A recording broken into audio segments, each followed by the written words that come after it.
شہزادے کو شک نہیں یقین ہو چکا تھا کہ اس کی ماں کا جھکاؤ دوسرے شہزادوں کی طرف زیادہ ہے اور اس کی والدہ نے اس کے والد یعنی اپنے شوہر کے سامنے اسے تخت پر بٹھانے کی مخالفت کی ہے۔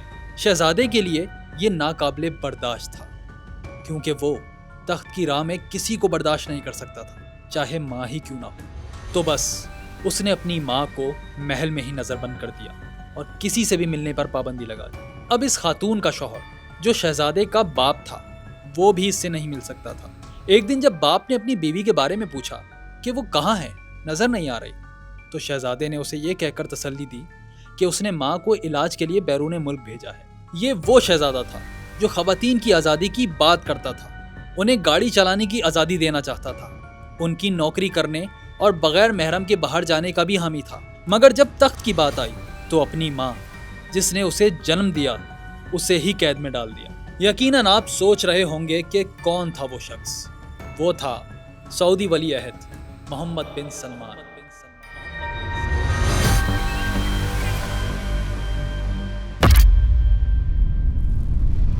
20 جون 2017 رمضان المبارک کا آخری عشرہ تھا۔ سعودی شاہی خاندان کی اہم شخصیات مکہ شہر میں جمع تھی۔ محمد بن نائف کی صدارت میں سیاسی و سلامتی کونسل کا اجلاس ہونے ہی والا تھا کہ اچانک انہیں پیغام ملا، شاہ سلمان آپ سے ملنا چاہتے ہیں۔ محمد بن نائف 2 محافظوں کے ساتھ ہیلی کاپٹر میں بیٹھے اور سیدھے صفا محل پہنچے، مگر اندر جاتے ہی سپاہیوں نے ان کے محافظوں سے ہتھیار اور موبائل فونز لے لیے۔ نائف سمجھ گئے کہ کچھ گڑبڑ ہے، انہیں ایک کمرے میں بٹھا دیا گیا اور پھر کچھ ہی دیر بعد ان سے استعفیٰ مانگا گیا۔ انہوں نے صاف انکار کر دیا۔ وہ پوری رات اس کمرے میں نظر بند رہے۔ اس دوران سیاسی کونسل کے ارکان سے فون پر رائے لی گئی۔ 34 میں سے 31 نے ولی عہدی کے لیے محمد بن سلمان کی حمایت کی۔ یہ ریکارڈنگ نائف کو سنائی گئی، مگر انہوں نے پھر بھی استعفیٰ دینے سے انکار کیا۔ اس دوران ان کی طبیعت بگڑنے لگی کیونکہ وہ شوگر کے مریض تھے اور انہیں دواؤں کی ضرورت تھی، مگر انہیں دوائیاں نہیں دی گئیں۔ کمزوری بڑھتی گئی، یہاں تک کہ صبح تک انہوں نے ہمت ہار کر استعفیٰ دے دیا۔ انہیں دوسرے کمرے میں لے جایا گیا جہاں شاہ سلمان سیکیورٹی اہلکاروں اور کیمروں کے ساتھ موجود تھے۔ بادشاہ نے گرم جوشی سے استقبال کیا۔ نائف نے کمزور آواز میں وفاداری کا اظہار کیا۔ محمد بن سلمان نے بھی گلے مل کر ہاتھ چوما۔ اس ملاقات کی ویڈیو میڈیا پر جاری ہوئی۔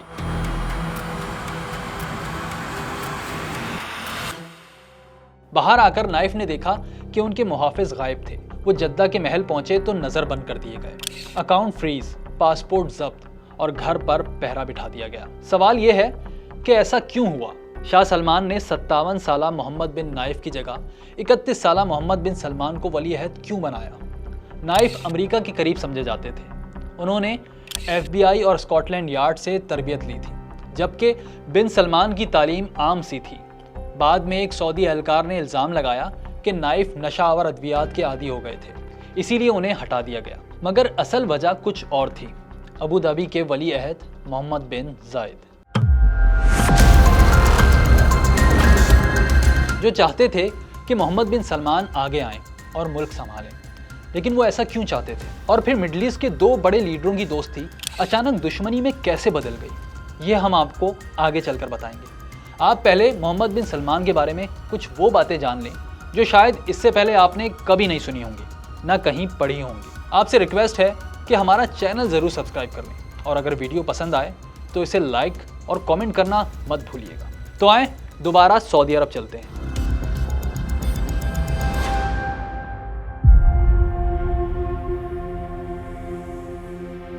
محمد بن سلمان 31 اگست 1985 کو ریاض میں پیدا ہوئے۔ ابتدائی تعلیم وہیں حاصل کی اور بعد میں کنگ سعود یونیورسٹی سے قانون کی ڈگری لی۔ دوسرے شہزادوں کے برعکس وہ نہ بیرون ملک تعلیم کے لیے گئے اور نہ ہی مغربی طرز زندگی اختیار کی۔ ان کی دلچسپیاں زیادہ تر سادہ رہیں، صحرا میں وقت گزارنا، قریبی دوستوں کے ساتھ محدود تفریح وغیرہ۔ 2000 کی دہائی میں جب ان کے والد سلمان بن عبدالعزیز ریاض کے گورنر تھے تو محمد بن سلمان گورنر ہاؤس میں رہتے اور خاموشی سے حکمرانی کے گر سیکھتے رہتے۔ وہ میٹنگز میں بیٹھ کر دیکھتے کہ طاقتور قبائل، تاجروں اور شاہی افراد کے درمیان معاملات کیسے طے کیے جاتے ہیں۔ 2008 میں انہوں نے شہزادی سارہ بنت مشہور سے شادی کی، مگر اپنی ذاتی زندگی کو ہمیشہ میڈیا سے دور رکھا۔